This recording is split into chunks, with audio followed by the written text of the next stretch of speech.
UFC 296 was mediocre, and I had a feeling that this card had been overhyped from the get-go. People were calling this the biggest card of the year, and it wasn't, okay? It did not live up to the expectations. Shavkat Rakhmonov took 8 minutes to take down Wonderboy Thompson and actually is a little bit of a boring fighter maybe, and we'll get to that. Alexandre Pantoja had a disgraceful performance over Brandon Royval, and I know some of you guys are going to say, what do you mean? It was an amazing jiu-jitsu performance. It was disgraceful, okay? We're going to get to that as well. Bryce Mitchell got sent to the Shadow Realm. That was like the one entertaining fight on the main card other than Tony Ferguson and Paddy Pimblett, and Tony lost again, and I'm not that sad about it because I've seen this guy lose 7 times in a row now. Like, I'm numb to it. Oh, boo-hoo, Tony loses. He should have retired decades ago. And he lost in front of David Goggins, and we're going to talk about all of this stuff. Leon Edwards, Colby Covington, I broke that down in its own video, but I'm going to talk about that after these fights. If you guys are interested in hearing my take on just one of these fights, go to the description of this video, and you'll see the timestamps. But we got to start off with Pantoja and Royval, okay? Why do I say this is a disgraceful performance for Alexandre Pantoja? And not only a disgraceful performance for him, it was a embarrassing performance from Royval, but he had no control over that. And the judges should be ashamed of themselves. The 2 judges that scored this 50-45 should never judge a fight again, okay? I am so fed up with fighters being given rounds just because they win on control time. And I'm more fed up with the fans not batting an eye. We should be up in arms over the fact that 2 judges gave the 5th round to Pantoja. And the reason a lot of us aren't going to care is because the fight's over. Even if you gave that round to Royval where he beat the shit out of Pantoja on the feet for 2 minutes straight, landed like 50 shots to Pantoja's head, even though he won that 5th round clearly, dude, if you were to give it to him, he still would have lost the fight. So I understand why people aren't that upset about it, but man, Pantoja had a disgraceful performance. He literally went out there and wet blanketed. And I hate using that term wet blanket, okay? People say that Colby Covington wet blankets. And when he gets on top of guys, okay, pause, but he's actually working. In the 5th round with Leon Edwards, when he took him down, he was landing little pitter-pat shots, little pitter-pat elbows. He was looking to do some work. He was looking for submissions, looking to advance position. We saw none of that from Alexandre Pantoja outside of the 4th round where he got the back. When this guy's not on the back, which is his best position, he resorts to doing nothing but just laying on top of someone and controlling them with his size advantage, okay? And that's why I say it's an embarrassing performance for Royval, because Royval is real good on the ground, okay? Royval clearly won the 5th round, and you know what? Maybe even won the 3rd. He landed a flush knee to the dome of Pantoja, but just got controlled and wet blanketed. And I'm fucking sick and tired of these guys being given rounds when they just neck breathe on someone. It's getting annoying, man. The fans need to start calling this bullshit out. Pantoja won this fight because he was a little bit stronger. I'm just going to say it how it is. Like, I know people are going to be talking about jiu-jitsu. Pantoja's amazing, skillful jiu-jitsu. He's a killer on the ground. He's a maestro on the ground. Dude, the guy takes people down and just lays on top of them with his weight advantage, right? And Royval, that's a bad way to lose. Like, sometimes you'd rather get outskilled than just held down because you're a little bit weaker. You're pathetically built, okay? Royval has got this little tofu build for the flyweight division, and Pantoja's this big, muscular guy. And this is another way in which he beat Moreno. Like, I watched that fight back, and he stole some of the rounds from Moreno after getting his ass whooped on the feet that should have just gone to Moreno because he didn't do fuck all on the ground. And I'm starting to notice this, but as a grappler, I feel like he's a little bit overrated, and he's boring as fuck when he takes people down, okay? He had a couple of good moments on the feet early on. I thought he was going to knock out Royval, and he almost did a couple of times. He rocked him. But in the latter half of that fight, outside of the 4th round where he had the back, no submission attempts. He would get half guard, and he would sit there and lay there. It was so bad to the point to where in the 5th round, after he got his ass whipped for a couple of minutes against Royval was, again, landing at will, looked like there was a magnet on the chin of Pantoja. Pantoja got the takedown, just muscled him to the ground because he's just bigger and stronger and whatnot. And DC, the grappler, okay, the wrestler himself, DC, let out a, oh, god damn it. Okay, when DC is letting out one of those sighs, when the commentators can't contain the fact that this is horrible, this is a horrible performance, and we know what's about to happen for the next 3 minutes, it's about to be wet blanket session, You know it's bad. So I don't think he deserves that much credit for this win. Like, dude, yeah, he got the win. Fair enough. Should have been 48-47 or 49-46 at best. And it was a lame 49-46. So you could talk about Pantoja being a killer all you want. I'm happy I got my pick right. But that performance looked like crap, okay? He literally did nothing on the ground. And he shouldn't have been given the fifth. So let's get on to the next fight. Shavkat Rakhmonov and Wonderboy Thompson. I'm just going to say it how it is, guys. There's a reason why I wasn't excited for this fight, and it was because it was always a free win for Shavkat, okay? He was either going to go out there and beat the shit out of Wonderboy on the feet, close him down, beat him up in the clinch, and then submit him, or he was going to do what he did, which was stink it up against the fence and Neil Magny his way into a takedown, which took 8 minutes for him to get. Overrated wrestling. People talked about how amazing Jeff Neal's takedown defense. Shavkat couldn't take him down. Well, actually, maybe Jeff Neal's takedown defense is good, and he was overweight a couple of pounds. Fair enough. But Shavkat's just not the best wrestler as well. Okay? Wonderboy got taken down with ease against Bilal. Got taken down with ease against Gilbert Burns a few times. Like, he's not got the best takedown defense. Kevin Holland took him down with his first attempt. Shavkat Rakhmonov took 8 minutes. And you know what? Credit to Shavkat. He's the first guy to finish Wonderboy by submission in the UFC. He maintains his 100% finish rate. Okay? Just because Shavkat Rakhmonov's really good doesn't mean he couldn't be overrated. And I think he is a little bit overrated because it's going to be a bitch to take down these elite fighters in the welterweight division, especially the guys that have great wrestling, okay? Like Bilal Muhammad. I don't think Shavkat's taking down Bilal. He could piece him up on the feet. He could knock him out, fair enough. He's not taking him down very easily. I'll tell you that. I don't think he's going to take down Leon Edwards very easily. If he has a 40-year-old Wonderboy Thompson with a massive size disadvantage, hopping around on one leg like he's a gymnast, a freak athlete in his prime, okay? Once he took him down, he looked amazing. Shavkat Rakhmonov, I'm not going to take anything away from his grappling. He's a finisher on the ground. He's got amazing jiu-jitsu. And just because he didn't stand with Wonderboy doesn't mean that we are going to look at his striking any less than we did going into this fight. His striking's still good. But that doesn't mean that I'd pick him to beat Leon Edwards because Leon Edwards is going to be way more difficult to take down than Wonderboy. And Wonderboy was hard to take down. And I know that Leon didn't knock Colby out. All right, he didn't beat him to a pulp. But at the same time, he's going to fight up to whatever his opponent's doing. So if his opponent's putting pressure on him, Leon will be forced to throw more strikes, and he has the gas tank to do that. And I still think that he's slicker on the feet than Shavkat Rakhmonov, okay? And fans are really high on Shavkat, man. People act like you got to be a mass. Shavkat Rakhmonov's the most entertaining fighter in the game. He's the most exciting up-and-comer. Dude, he has a 100% finish rate. He's really good. He's not boring in general, but he's more boring than people like to make him seem. All right, people act like Shavkat Rakhmonov is one of the most entertaining fighters in the game. He has a 100% finish rate. Again, really impressive. He's a great fighter. He's not boring in general because there are actual boring fighters that need to be called out for being boring, like Magny, like the wet blanket Pantoja. But, okay, listen. He's not as entertaining as people make him out to be. Oh, great, he wears a fucking hat. Big whoop. Oh, wow, he looks so cool. And Laura Sanko mentioned him. I don't care. He's a little bit boring. He's a clinch him up type of guy that slows things down. And he's had one really good fight with Jeff Neal. Other than that, he ain't all that, bro. And again, it's like blasphemous to say this as a hardcore MMA fan. What, you're telling me Shavkat isn't one of your top 3 favorite fighters? No, not even fucking close. All right? I just don't get that hyped up for Shavkat Rakhmonov fights. He has no personality. I'm sure that if he's speaking in his native tongue and you can understand him and you're from Kazakhstan, he's great. And again, if you're from Kazakhstan, I understand why he would be your favorite fighter and why you love this guy and why you're going to hype him up. But listen, he doesn't promote himself. The guy is a mute at press conferences. And you don't have to be talking a lot of shit. But again, it's like, you know, what are we really getting from Shavkat Rakhmonov? Right? He's not fighting like Yuri Prohaska in the cage. He's not fighting like Charles Oliveira in the cage. Just because he's getting finishes doesn't mean that the majority of the fight isn't usually boring. And he wears a hat. Okay, great. Whoa. Shavkat Rakhmonov. Like, it's the name. It's the look.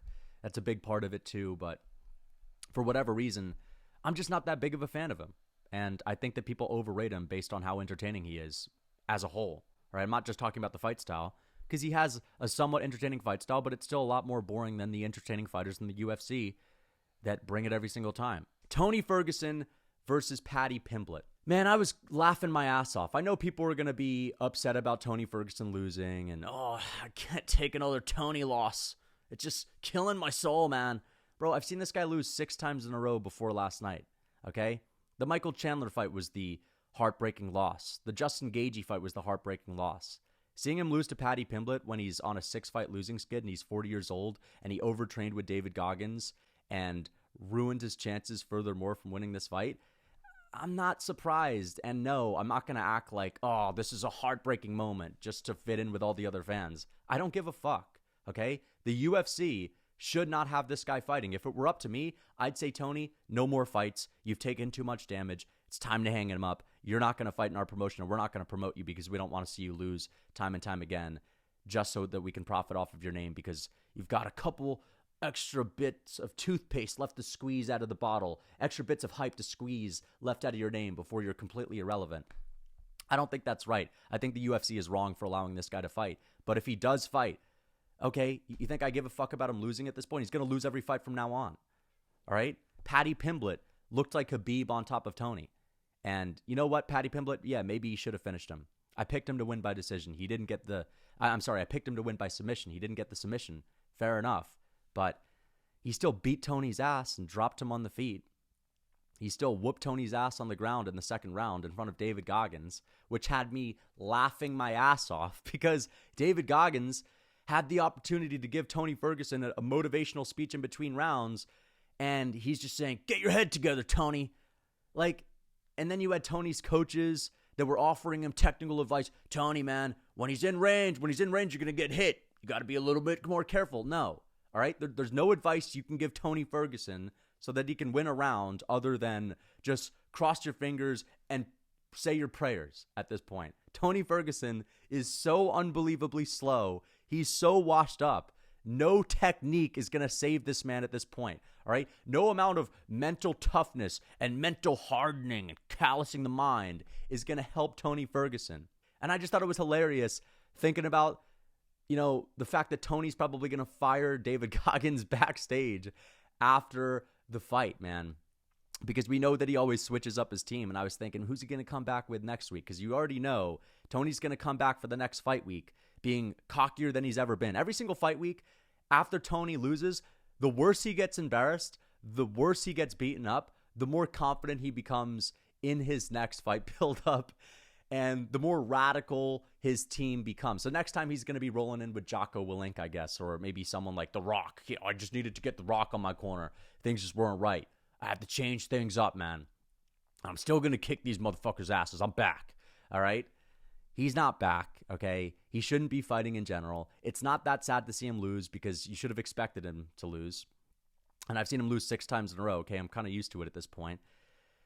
And David Goggins found out that it's not all about cardio and mental toughness and doing Stairmaster, okay? Because in the 3rd round, I had myself a nice hearty laugh when David Goggins was saying, get up, Tony. Just get the fuck up. Oh, David Goggins. They're in the Goggins corner. He's saying, get up. Goggins is just saying, get the fuck up. Dude, Goggins is hilarious. He literally just said, move. Move. Carry the boats. Who's going to carry the boats? 21. 22. It's not all mindset, brother. Dude, Tony's going to want to fight again after that. Tony's going to have the most cocky, all right? Tony's going to have the cockiest media day for his next fight as well. He'll have a brand new team, too. Oh, my gosh, man. Tony's going to have a brand new team for his next fight as well. Fuck. I can't wait for this guy's next meeting. He's just getting his ass kicked on the ground. So that was actually one of the more entertaining fights on the card, really. Seeing Tony get embarrassed in front of David Goggins was kind of funny. It was awkward as hell. Not a good look for Goggins. But yeah, man, it was funny nonetheless, and I look forward to Tony's new team. I wonder who he's going to bring to next fight week, and I'm looking forward to his next speech at a media day where he's going to be hyping himself up cockier than ever. So let's get on to the next fight. He should retire, of course. Josh Emmett knocking out Bryce Mitchell. One of the scariest KOs I've seen, all right? He had Bryce Mitchell twitching.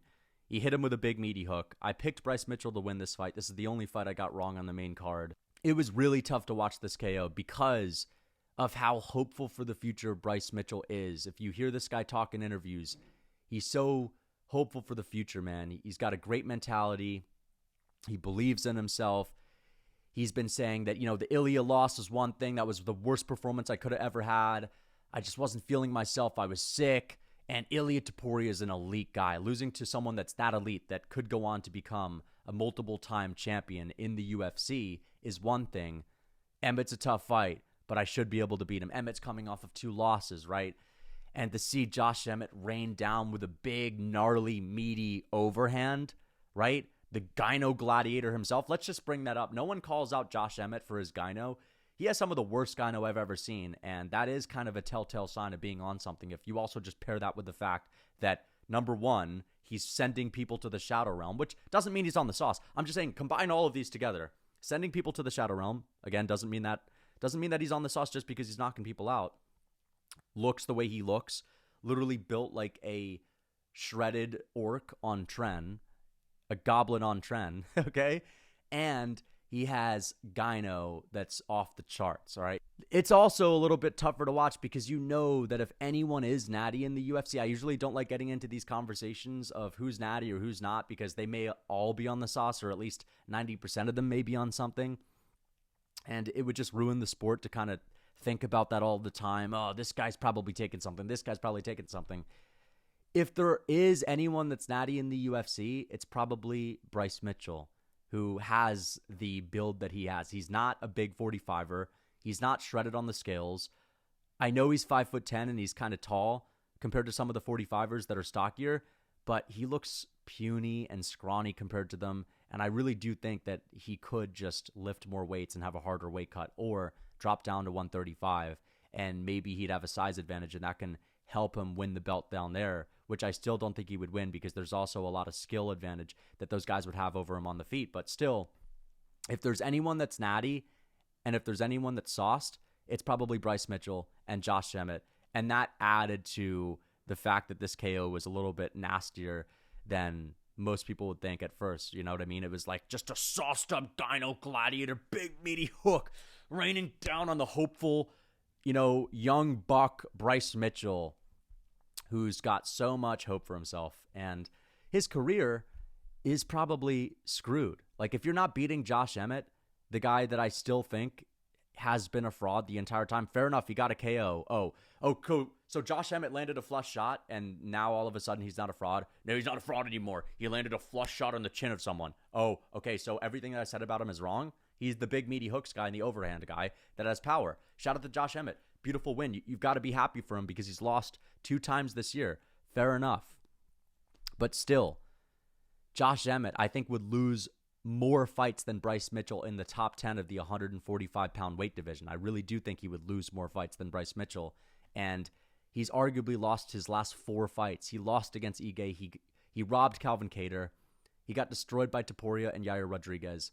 And so for Bryce Mitchell to get knocked out like he did in the first round against Josh Emmett is pretty embarrassing, and I don't think Bryce Mitchell's ever going to be a champion.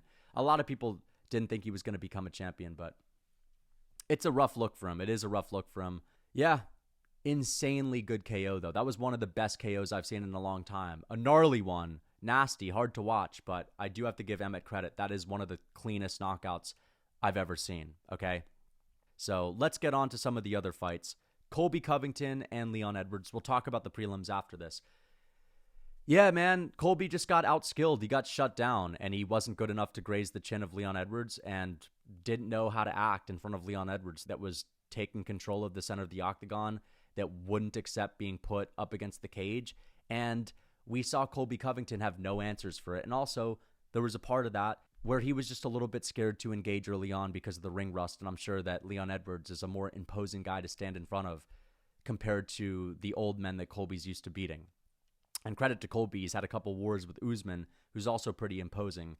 But Leon Edwards, just a different kind of guy, especially when he's as fast as he is, when he's throwing strikes that are as untelegraphed as they are. So Colby Covington got completely outskilled, got taken down on a couple of occasions, won the 5th round, but had a horrible performance. But let's also give Leon Edwards some credit for making Colby look mid, okay?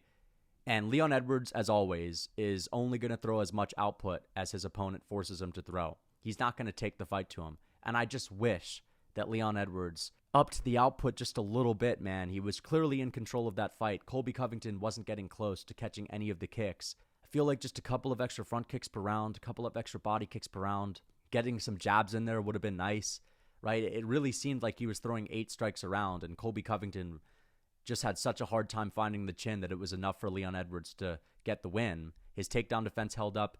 Maybe it is the fact that Leon Edwards is worried about gassing out and he's managing his gas tank as best as possible, but the reason why I don't think that's the case is because Leon had a really high output performance against Usman, okay? And he held up just fine in his last fight in the trilogy. And he looked really impressive there. He looked impressive in this fight, but it was less impressive because you can only be so impressive when you're throwing like 7 strikes per round. So, boring fight. Leon Edwards still completely shut down Colby Covington with skill, and we see now that Colby's a little bit overrated, and it's not just him being 35. It's not just him being an old man. He could not touch Leon Edwards, which is ultimately why I picked Edwards to win this fight. Colby needs to land a lot of those barrages on the feet, the barrage striking exchanges on the feet in order to set up the takedowns. And Kamaru Usman is similar, and Usman had a hard time touching Leon Edwards in the last fight, but even he did better than Colby. So, really good win for Leon. Another great welterweight that he's taken out, that he's added to his resume. 2 wins over Kamaru Usman, a win over Colby Covington. He's got a win over RDA. He's got a bunch of wins before all of those fights that I just mentioned. And I think that this guy is like 3 wins away from passing up Usman. Maybe just 2 wins away from passing Usman since he's already beat him twice. Maybe 3 wins away for tying GSP or passing GSP in general. I talked about this in my last video, and people are not going to like it just because GSP is lionized, and you cannot in any way say that these GOATs on the Mount Rushmore of MMA, any of the guys that paved the way for the fighters of today, were not as impressive as people make them out to be. Listen, GSP, a part of the reason why people hype him up is because he beat Bisping. Bisping was one of the worst champions in UFC history. That was one of the easiest double champ fights in history for an all-time great who was still in their mid-30s. It wasn't like GSP was that old. And he still had a tough fight with Bisping. That has nothing to do with his welterweight legacy. That's why I'm bringing it up. Nothing to do with his welterweight legacy. So let's get that out of the way first. GSP was fighting for the belt within his first 2 or 3 UFC fights. If Leon Edwards was given that opportunity, this guy would have lost to Usman, and he would have won every single fight after that. This guy would have over 10 title defenses if he was in the GSP era. So you got to look at it that way, man. You got to look at it that way. That's why I think that you just have to look at who has more wins than the other guy, and are those wins more impressive? And I think that beating Kamaru Usman a couple of times, beating a guy like Colby Covington, beating guys like RDA, which is like a strong fighter for someone that GSP would have fought. GSP, his best levels of competition were around the level of RDA. I think that Leon Edwards is ultimately going to wind up with better wins, especially if he beats Shavkat Rakhmonov, especially if he goes out there and beats Bilal Muhammad, who is another high-level fighter in the modern era. So he can pass GSP. Let's not act like he couldn't, okay? And he never got finished by Matt Serra either, so there's that. Anyway, let's move on. Menifield versus Justin Jacoby, okay? Jacoby proved that he was the better striker in this fight, without a doubt, but he lost just because Menifield landed a couple of big meaty hooks on his chin. And that's a rough way to lose, right? Where you clearly display a skill gap. Now, there was, I think, the second round, or maybe it was the first round, where it was a little bit competitive on the feet. Fair enough. I'll give credit to Menifield. And Menifield deserved the win, 100%. You can't knock someone down in multiple rounds and lose the fight in a 3-rounder. So he deserved the win, but Jacoby was piecing him up in this fight and clearly showing that there was a skill gap between both of them on the feet. And Menifield just stole the fight just based on being the big power puncher that could connect a couple of bombs. So that's how the fight went down. If you're not beating Alonzo Menifield, you're probably not going to get to the top 5. And I would have rathered Jacoby beat him because at least we would have some interesting matchups up there. Menifield, I don't think he's going to get that far in this division. I still think that he's not the better fighter. I picked Jacoby to win, but I guess fair play to Menafield. You know what I mean? Menafield just has that nasty KO power, and Jacoby just doesn't, man. He was jabbing him up. He was looking great with his jabs, but made a couple of mistakes, got into the pocket a little bit more than he should have, and he paid for it too. Next up, we have Cody Garbrandt, okay? Beautiful win for Cody Garbrandt. I picked him to win by decision. He got it done by KO, and it's been a while since Garbrandt has got a KO, so I was really happy to see that. The last time he knocked anyone out was Rafael Assunção, and this was a much easier fight than Assunção, so credit to Garbrandt, but it's still Brian Kelleher, all right? I don't mean to take anything away from him. I'm just saying I don't think we're going to see a resurgence of Cody Garbrandt to where he's going to be beating guys in the top 10. Brian Kelleher is a pillow puncher who's old, who's a little bit small for the division anyway, who was never going to take Cody Garbrandt down, who has good takedown defense. And Cody looked good on the feet. His defense was pretty good. He didn't get too out of control, and he styled on him. Just showed to be the better striker who's still got knockout power, and it's a beautiful win for him. Fair enough. He called out Figueiredo. I don't want to see that fight. I don't think Figueiredo is going to want to go down the rankings after just beating Rob Font, who's ranked a whole lot higher than Garbrandt. I want to see Cody Garbrandt versus Dominic Cruz on UFC 300. That's the fight I want to see. All right. Usually, I'm not that hyped up to see two old heads go at it. It's not like Cody Garbrandt's that old, but you get my point. But that's the one I do want to see. That's the one rematch between old heads that I'd be excited for. I think it'd be a fun fight. I don't think it's fair to Dominic Cruz to give him some killer next. So let's give him Cody Garbrandt, right? Again, I'm saying I don't think it's fair to give him a killer. Let's give him Cody Garbrandt. Beating Brian Kelleher is one thing. Even though Dominic Cruz just got KO'd and he has no punching power and he's lost the first fight to Garbrandt, it's still a tougher matchup, okay? Cruz is still a lot better than Brian Kelleher. He's still a lot harder to hit. So Aldana versus Rosas. Amazing fight. Incredible fight. This made WMMA look amazing. This was a great representation for them. But I was a little bit frustrated watching this in the third round because Rosa was getting her ass kicked in the boxing range. She wasn't able to get any takedowns. The only thing that was working for her were the low kicks. She goes back to her corner after the second round, and her coaches aren't bringing up the fact that, listen, the low kick is there. Just keep slamming your leg into the inside of her thigh, and you're going to wobble her around. The majority of the fight, when she would land those leg kicks, it would take Aldana off balance. There was no other technical advice that she needed to hear. There was nothing she was going to do in the boxing range that would have helped her that much. I think her corner told her going into the third round, just don't get a little bit too close, keep the distance. Okay, great, keep the distance, no shit. Just throw the fucking leg kicks. Slam the leg kicks. None of them were getting checked. And it was having a serious effect on Aldana. And yes, she continued to throw them, but I really do think that if she just would have stuck to the low kicks, it's not like Aldana was getting close to knocking her out, right? She was beating her up. She was damaging her. Aldana was out ahead. I just think that sometimes you got to be real simple and you can change the course of a fight because those low kicks were working and she just didn't make it enough of a point to go back to them and throw them as hard as she could have. And I know I'm a guy sitting on the couch, but that's all I'm going to say. Great fight between both of them. The best fight on the card. So massive respect to Aldana. Respect to Rosa. Really tough. And other than that, we had Tagir Ulanbekov getting a submission over Cody Durden. I picked him to win that one. Lucas Almeida getting knocked out by Fili. I picked Fili to win. Gaziev beating Budai. Budai didn't even try to win that fight. And Gaziev imposed his will. So credit to Gaziev. I'm going to look at him as a different fighter. I didn't pick him because I didn't really have a reason to pick him going into this. He won on the Dana White Contender Series. Well, Budai's won 4 fights in the UFC.